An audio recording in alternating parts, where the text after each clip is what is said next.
हरि ओम आनो भदराः क्रतवो जन्तु विश्वतो दबधासो अपरीताश उदभिदः देवानो यथा सदमिदवृधे असन्नप्रायुवो रक्षितारो दिवे दिवे देवानां भद्रा सुमतिर्ऋजूयतां देवानागुं रातिरभिनो निवर्तताम् देवानागुं सख्यमुपसेदिमा वयं देवान आयुः प्रतिरन्तु जीवसे तान् पूर्पयानि विदाहुमहेपयं भगमितरमदितिं दक्षसमसरिधम अर्चमणं वरुणगुं सोममशविनां सरस्वतीनः सुभगामयशकरत तन्नो पातो मयो भूपातो भेखजं तन्माता पृथिवी तत्पिता द्यौः तद्ग्रावाणः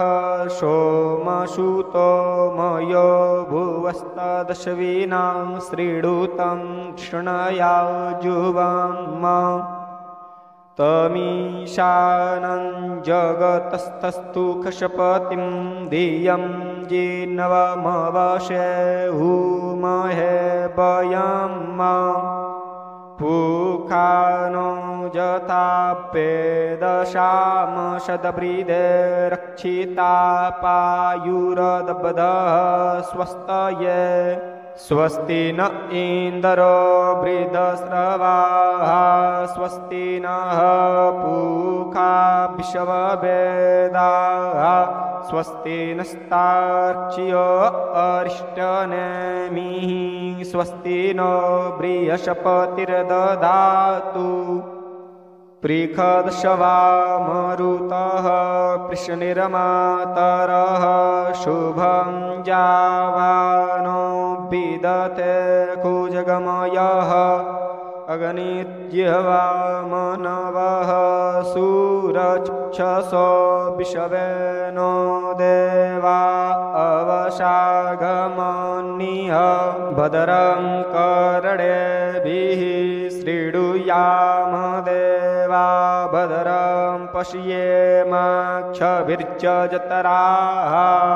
स्थिरैरङ्गैस्तुष्टुवाग्गुं सस्तनु विप्यसे महि देवहितं जदायुः शतमिन्नु शरदो अन्ति देवा जतरा नश्चकरा जरसं तनूनाम् पुतराशो जतर पितरो भवन्ति मानो मध्यारिरिखतायुरगन्तोः अदितिर्द्यौरदितिरन्तरिक्षमदितिर्माता स पिता स पुत्रः विश्वे देवा अदितिः पञ्चजना अदितिर्जातमदितिर्जनितवम् द्यौः शान्तिरन्तरिक्षगुं शान्तिः पृथिवी शान्तिरापः शान्तिरोषधयः शान्तिः वनस्पतयः शान्तिर्विश्वे देवाः शान्तिर्ब्रह्म शान्तिः सर्वगुं शान्तिः शान्तिरेव शान्तिः श्यामा शान्तिरेधि जतो जतः शमीयसे ततो न अभयं कुरु शन्नः कुरु प्रजाभ्यो अभयन्नः पशुभ्यः